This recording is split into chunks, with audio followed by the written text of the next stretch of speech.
So this next stack is actually all 2019 limited. I decided to kind of go all in on that product line, even though I never bought a single hobby box. I only bought singles or lots online. I was able to amass what I thought was a pretty good collection. The downside of doing it that way is it makes it so that the likelihood of you getting one of the big name 2019 rookies like Kyler Murray or Drew Lock pretty difficult. But I did get this pretty sweet DK Metcalf. I picked up this Evan Ingram. I think I'm doing this. I think more and more people are doing this where you get a guy that was on your fantasy team and he did well for you. It's, hard not to want to reciprocate and get his card.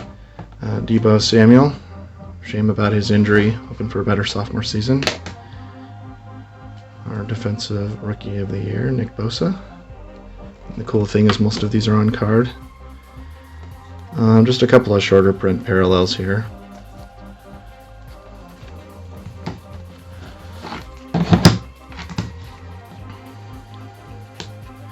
Will Greer. I think he's gonna just be a backup. Scary Terry doing well.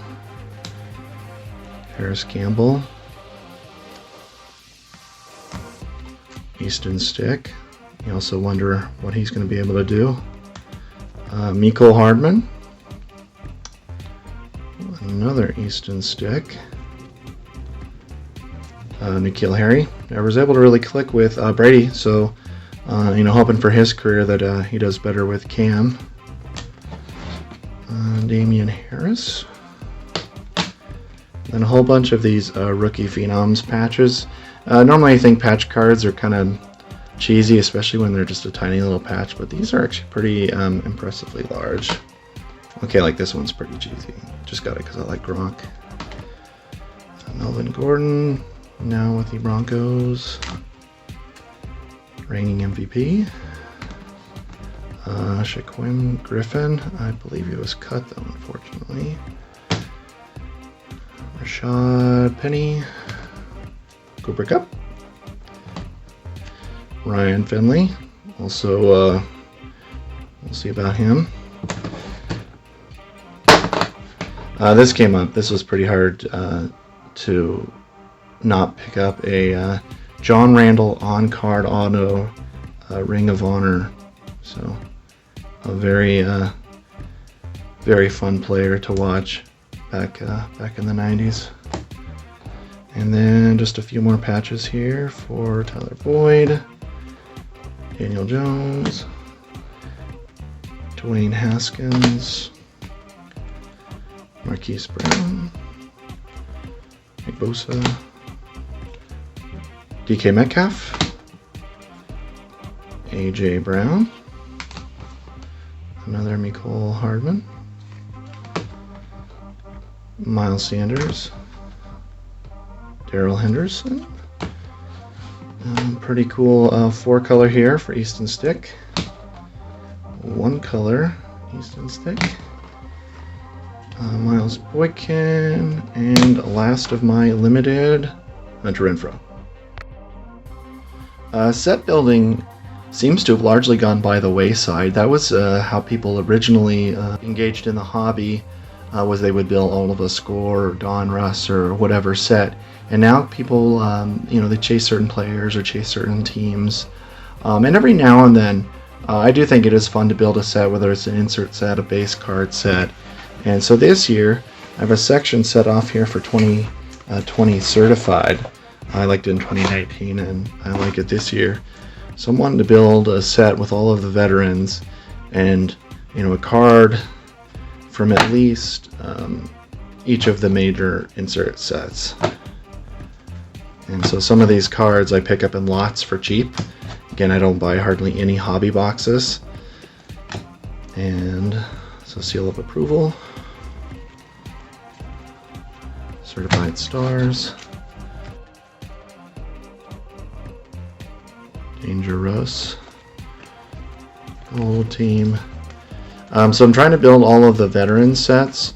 The 2020 graffiti set is super popular, so not as many of that. Also trying to get a few of each of the different types of parallels. So here's the mirror orange, mirror red, mirror blue, mirror purple, only numbered to 10. And then green is numbered to 5. I don't think I'll get any of those, but we'll see. Teal.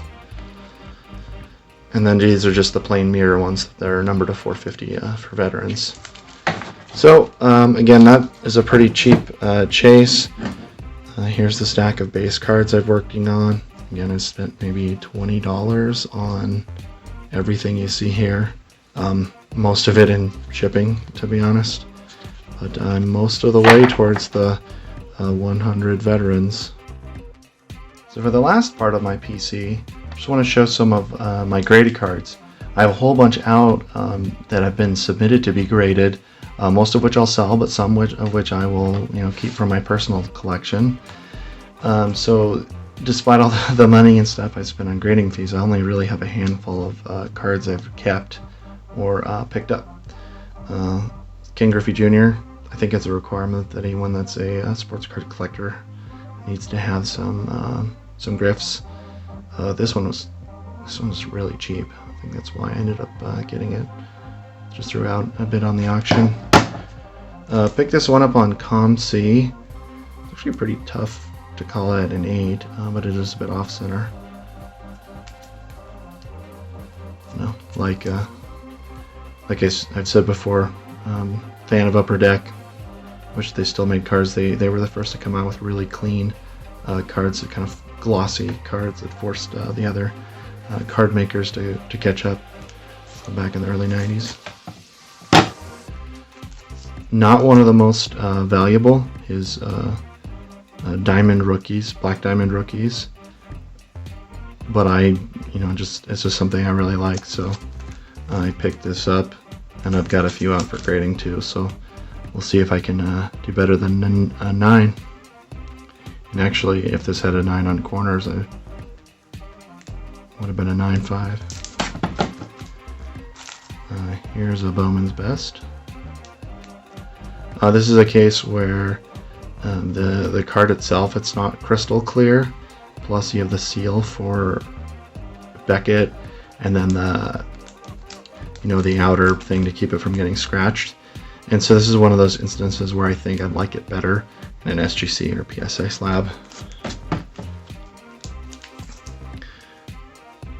The shiny stuff is fun, but I also like sets that have a little white in them. And so the whole lineup of SP Authentic in the early aughts I enjoy. So I've picked up this 2005 Brady SP Authentic. Again, nice design. This is one of those, I think, Investacard. They sell a lot of SGC cards that end at random times, and you can pick up some interesting stuff at a pretty reasonable price. I really don't have that many Bradys, even though I really like Brady. Here's a 2008 SP Authentic. This is right after his ridiculous 2007 season. And then here was my first attempt at grading a thick card.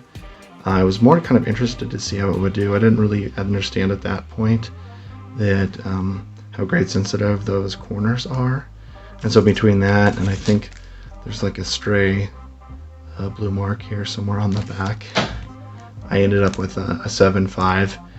At first I thought 8 or 8.5, but I think a 7.5 is fair. So this is one of those cards where having it graded didn't add any value on it, but it's good learning experience. I'm only out $10 for that, and then it's nice and encapsulated for the future.